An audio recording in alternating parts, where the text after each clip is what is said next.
Donnez-nous un chiffre peut-être. C'est le record du siècle, c'est-à-dire que c'est la première fois du siècle qu'en 6 ans, vous avez 4 fois une performance supérieure à 20%. Bon, dans le lot, il y avait quand même 2022 avec moins 20, donc il n'y a pas que des plus, mais globalement, c'est la première fois que 4 fois en 6 ans, donc vous avez plus de 20% par an.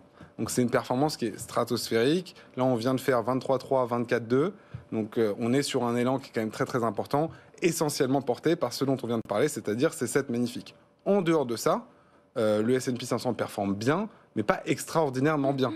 Et donc la vraie question qu'on peut se poser avec un angle optimiste, c'est est-ce que les autres valeurs vont enfin prendre le relais ? On parle souvent de tech américaine en disant ça cartonne, ça va très bien, etc.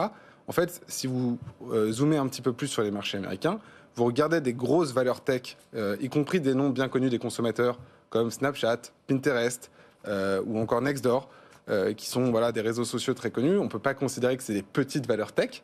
Même Match.com, leader du dating dans le monde, en fait, c'est des entreprises qui ont très peu performé depuis 2022 et qui n'ont pas vraiment rebondi depuis justement ces moins 20. Donc en fait, on voit un marché américain où il y a de la réserve. Il y en a sous la pédale de ces entreprises. Il y en a peut-être sous la pédale.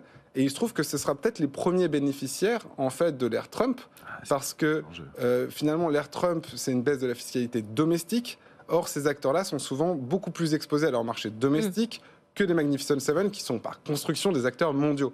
Et donc, les variables d'ajustement, si vous voulez, quand vous êtes une entreprise mondiale, ils sont importants.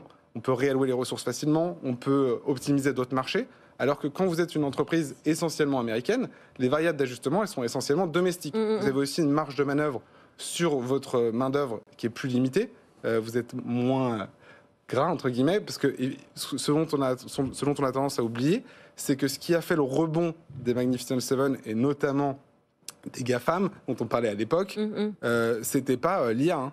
C'était 30% de licenciements.